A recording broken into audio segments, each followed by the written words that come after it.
Welcome to the How Did Show, where interesting people answer the questions, how did I get here? And how in the hell did I get here? With your host, Donovan Corneets. What's going on, everybody? Thank you for joining us. Welcome to another fun, wonderful, amazing episode of the How Did Show. And today, oh man, I'm so excited about this, y'all. I got a friend of mine, a colleague of mine, a mentor of mine in the house. You probably know at least some of this guy's work. He is a nationally syndicated radio host, voiceover professional, heard daily in over 200 countries and territories, including being the voice of SportsCenter on ESPN, a 2021 honorary doctorate of humanitarianism recipient, but his most important role is as his daughter Zion's official hype man. Y'all give it up for my man, Rick Party. Yo, I may need to hire you to be Zion's hype man. That was on fire, look, bro. We'll talk about reasonable rates after this, man. Talk to my agent. Right. But yes, man. Welcome to the show. Thank you so much for joining me.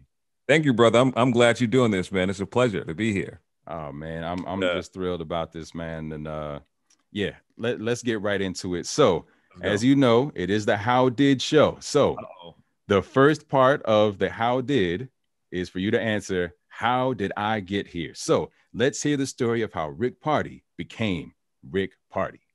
Well, listen, of course, growing up in Chicago on the South Side, Inglewood, it was rough. I'm not going to lie. I mean, having to, take the bus to the north side of Chicago, the better side of town. Now, people thought the north side was a little soft, but it was quite rough. I found out quickly.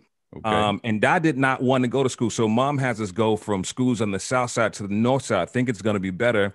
They had gang problems, bro. I didn't even want to go to school anymore. So my mother was an educator. She'd go off to work and I'd stay asleep or hide somewhere in the house. Wow. And she got tired of me and my mess, and she kicked me out to live with my father in the projects, right? Okay. In Cabrini Green. So I did the same thing in my father's house. My father got a letter, found out that I was not in school. And in fact, I found out easily when I went to, I think it was history class. And the history teacher said, who are you and why are you in this class? I said, I'm Zurich. I'm part of your class. He said, I haven't seen you in 90 days. You've been kicked out a long time ago. Yeah. So what are you doing here, kid? Exactly. So me getting kicked out of school, I would listen to the radio station every day, the local radio station, making dedications to my girlfriend who was in school. And one day the radio personality, Earl Boston, said, why are you making dedications every day when you should be at school? And I said, I'm sick. And he said, man, don't give me that. Be honest. I said, I got kicked out of school. And he gave me his whole life story. And that was the inception of a professional radio host speaking to me, just a man taking the time with me saying, you should get back into school. And that inspired me to want to be like that man. And I fell in love with the microphone. Of course, in radio over 30 something years, and fell in love with voiceover in the process. That's how I got here, man. So you got here dedicating a request to your girlfriend. Dedicating the request to my girlfriend. You know what? I got to say, that's a very unique path into radio and voiceover. Right. So I hope the girlfriend appreciated all that you sacrificed.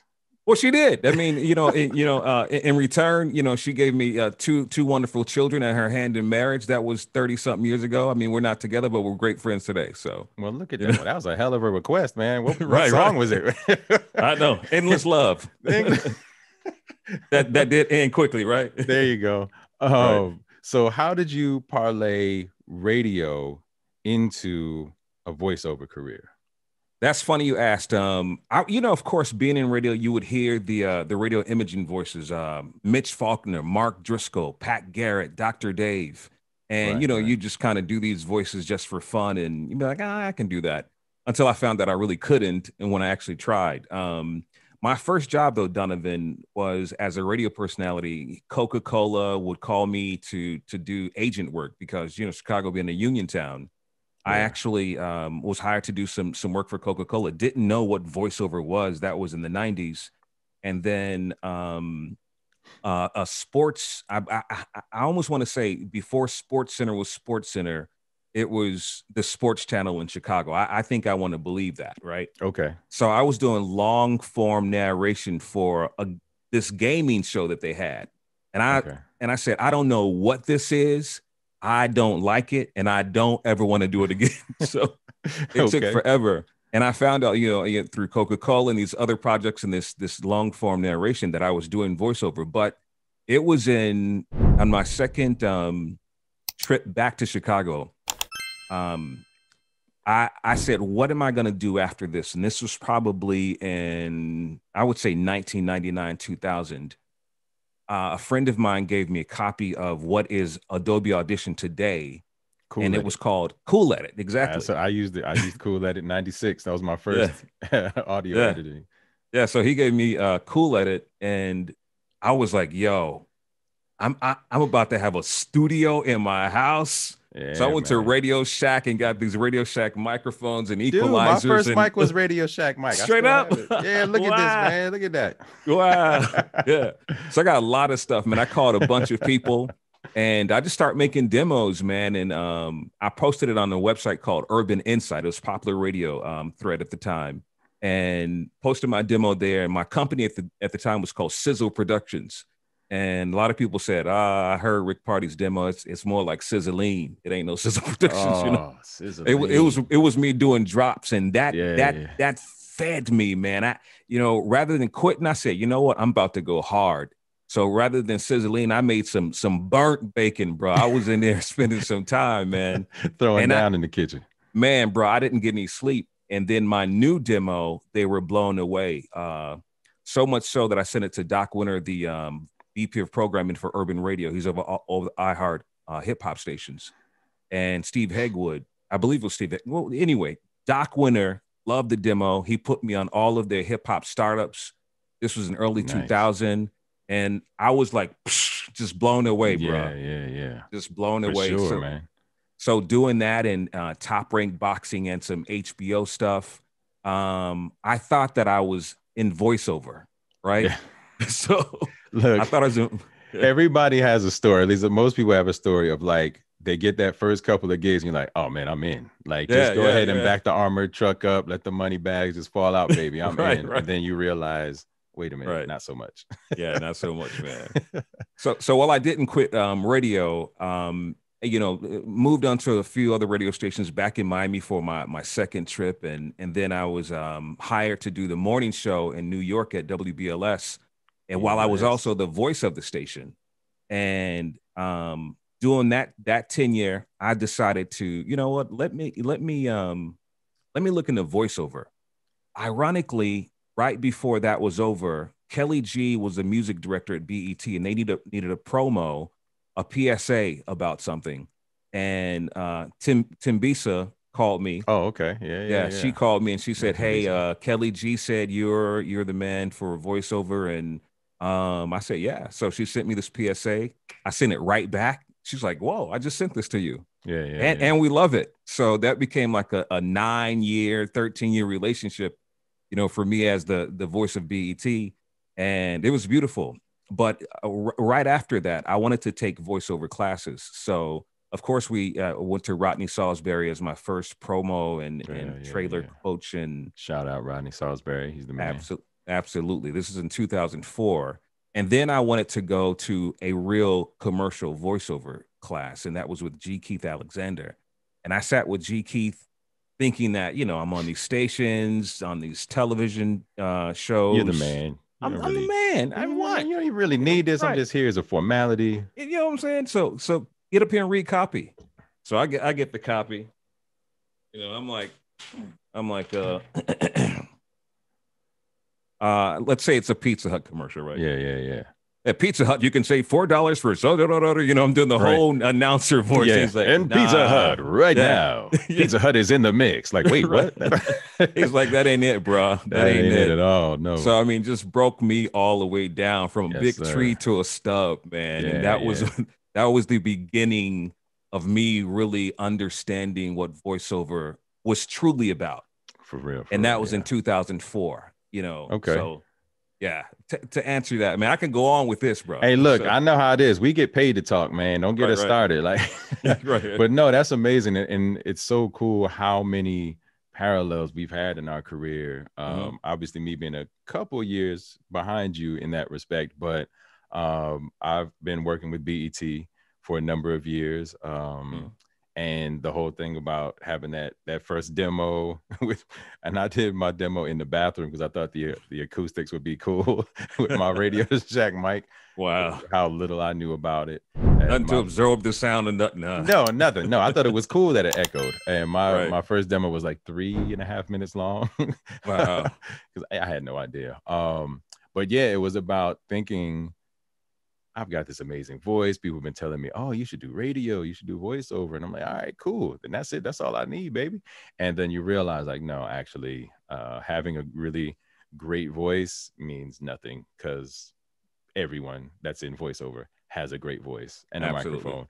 So what are you going to do with that voice? And that came from the training and the coaching and the getting completely shot down, getting your dreams like, oh, here I am, world. And then like, oh, actually, no, I'm not even in the door. So yeah, man, it's so cool to hear someone that's reached such high levels of success had the same kind of experiences, you know, starting out where you feel like you're on top and then someone gives you that dose of reality, sobers you up real quick. But the key is it didn't make you quit, right? It gave you fuel for that fire to like just get better, really learn about it, pursue it. Because yeah, the first person that ever heard my demo said this is probably the worst demo I've ever heard. Wow. Like literally. And he said, it's not that you don't have a good voice or talent. He's like, you just don't know what the hell you're doing.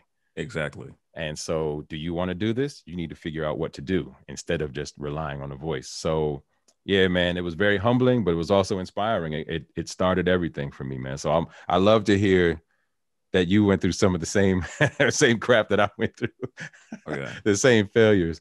But no, that's amazing, man. It's such an incredible career that you've built up over the years. So no, it's great to kind of hear how you did that. So yes, before we get into the second half of the How Did Show, we have the Wheel of What? So yes, we're gonna bring this bad boy out right here. Oh God. Yeah, man, you can buy anything on Amazon. So I'm gonna spin this thing, and wherever it lands, you got to answer. All right. Okay. Here we go. What do we got? All right. So that says head, hands. So this is a really ridiculous random question. Oh damn. This is if you had to absolutely choose, right?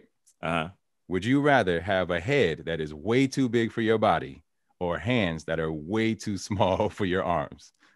Or hands that are way too small for my tiny arms. Baby hands or a huge head? Which would you prefer? I would just go for the huge head, man. You know, I mean, listen, I've been told, you know, as far as my radio personality, I got a big head anyway. So you know, might as well just make it reality, right? Right. And with the big head, man, I mean, you can think about all the people you can love, all the people you can take care of, man. I don't care how I look, man. As long as you know I'm loving you and I'm taking care of you. So I'm going with the big head because with the small hands, you can't do no hugging. You know? Yeah. We'll go with hugging. Yeah. Hugging. Yeah. Right. We'll go with hugging. We'll keep it PG-13. Right. Well, no, that's a great answer. Yeah. I was hoping somebody would get that. So thank you for that. All right. So now we come to the second half of the How Did Show. And this is where you have a story where you kind of had to ask yourself, Rick, how the hell did I get here? So let me hear your story of how did I get here? Bruh, you listen, when you're a radio host, now people listen to the radio show and they hear this voice and they think, oh my gosh, this person probably looks like this or that. Well, when I worked in Wilmington, North Carolina, my first paid job in 1988, there's a lady by the name of Shirley who would call every day. She had the smoothest voice. And she kept saying, come and see me one day. And my friend, Mickey, he had just gotten a job there in Wilmington as well. Dunny DeVoe, radio host. So I said, I'm going to go see Shirley. You want to go with me? He said, yeah, we didn't have a car. Yeah. So we walked all through Wilmington to get to Shirley's house and knock on the door. This woman answers the door and she looks like the mother from Norbit. was in my Oh yeah. man, how you doing? Yeah, yeah. I said is yeah, I'm looking for Shirley. She goes, I'm Shirley, and she said, who are you? I said, I'm Rick Party. She said, Hercules, Hercules. No, I'm just kidding. Yeah. But I could not believe it was Shirley. I wanted to run back, but You I want to went be to go. rude, but I want to be rude, bro. But she had all these cats all over her house. She was getting the oh, cats man. and the cat hair, and Mickey, sitting there laughing at me, man. That was the first catfish back in '88, my man. first catfish, bro. I couldn't search her because none of it Yeah. existed. I Oh, couldn't find her man. anywhere. I couldn't even ask on my way there. Yo, y'all know what Shirley looked like, man? Yeah, Anybody? Shirley. I mean, can somebody before I get there? I'm So your already boy like was over there dying. dying, bro. I'm like 3 miles in walking. Like Ain't no car, Uber to call. no Uber, no nothing, bro. It was crazy. Oh man, so you sat back like, how? So what did you do, man? Did you just like stay there and have a conversation with her and her cats, or like how did that visit go? Yeah, man. So the next morning after we slept together, man, I Oh, was like, here we go. I knew it was coming. I knew. So that's how I ended up with 6 cats. I love it. I love it. I love it. hey, Yeah. bro. Hey, I had a But long she was way to making go, me man. breakfast. Hey, you know what I'm saying? So, yeah. Ah. Yeah, the next morning after breakfast, man. Yeah. I had to go back to work, man. Right. Yeah, that's hilarious. I can see how that being like one of those situations where like you're hoping that what you think you're doing on the outside, you're not, like that you're keeping a straight face, and that Right. you didn't completely just like, Right. react that way. And you're like, oh no, I just didn't expect the cats. Yeah, that's what it is. Oh man. So like, did you end up like having a conversation with her at all, or? No, yeah, honestly, we just talked a bit, and she told me to coming back and visit one day, and I think she probably made us like a peach cobbler or something like that. I didn't stay over her house. Yeah, let's go ahead and get that disclaimer out there, by the way. But I never saw Shirley again, but I did take her phone calls, and that was a Okay. short stay. I think I worked in Wilmington for about 2 months, and had Oh, wow. gone on to other cities after that. So Yeah, that was yeah. it. I'll never forget that one, man. No, yeah, that's definitely a good one. Right. That's an epic catfish with actual fish. Right. I mean, actual fish, actual cats. I don't know about the fish. You said peach cobbler. All right. So, no, what's really cool about your overall story is, in being started in radio and kind of discovering voiceover, and as you obviously know, like radio is very fickle, man. Like, So yeah. I can imagine, like, how many markets, or would you say that you worked in? Oh my gosh. Can I do a count really quick? Let me see. Yeah. Let's see. Wilmington, Macon, Charleston, South Carolina, Norfolk, Virginia, Dallas, Miami, Chicago, goodness. New York. Did I say Dallas? You did say Dallas, yeah. So I'm gonna say 8 markets. Physically in 8 markets. Yeah. Physically in 8 markets, and I say physically because I've been heard in Right, from over syndication. 30 from a syndication show. Yeah. Man, that sounded like a Sesame Street like little skit, like and here in Wilmington. I know, right? Well, see, that's the thing, and you start to realize that that's not guaranteed. Having that gig, having that cool on-air gig and all that stuff could end like that. Somebody new gets hired and you're out, or some budgetary something happens and you're out. And so with voiceover, as much as is possible in a gig economy and being a freelancer, you at least have some more control over what's happening, right? Now, yes, of course, contracts can begin, can end, can change, all that, but it's not like one of those things where you just get ready to go to work and they're like, yeah, after your shift today, you're done. Exactly. They always get that last shift out of you, though. Isn't that jacked up? Like, you could tell me in the morning I'm fired. Why you got to wait until I've already put in my shift? That sucks. But I got some stories, bro. Shoot. Hey, look, man, it's entertainment media. It's a grind, and to have had such a long and successful career, man, it's a testament to your talent, a testament to your grind and the relationships that you've built and maintained over the years, man. So round of applause for you, Rick. Thank you, brother. Thank you. And also, man, like from the first time I met you at a VO conference, good Lord, that had to be probably about 07, maybe 06. No, I say 06. I'm going to say 08. 08, was it? Okay, okay, 08. Yeah, that's right, 08. You had, what was it, Voiceover Universe going. And like from the very beginning, man, you were so supportive of me. Like, I was like the wide-eyed, just like dreamer at that point. I had been doing it a couple of years, but nothing really of any significance yet. And right from the beginning, like, yeah, man, I've heard of you, online and stuff, and I think you got some good stuff, man. Just keep at it, keep doing your thing, and you had been there for like questions, advice over the years, man, and I've always appreciated that, man. I kind of looked at you like a big brother in the industry, and I definitely appreciate it. And thanks for supporting with the VO Life. Of course, brother. I had to do that. Yeah. But yeah, man, I just wanted to say I truly appreciate that from a personal note, man. It's meant so much to my career. So yeah, man, thank you so much for being you and for being so open to help me out. And that's influenced how I am with people that are new and coming up to kind of help people and guide people if they have, the work ethic. Yeah. And let me just say with that, man, I am sincerely proud of you, brother. I mean, I think I really believe that this is ours to give away. And if we're so threatened by someone taking it, maybe you don't deserve it. For sure, man. And absolutely. I look at everything that we have around us. If it's money, if it's a home, and these are things that we've built and we can build again. And I just really believe in paying it forward to the right person so they can continue to pay it forward to the right person. Right. And I mean, when I hear you on television, hear you on the radio, I'm super proud of you, brother. Like, man, super thank you proud so much, of you, man. It means a lot, man. I really and your appreciate humility, brother, unmatched.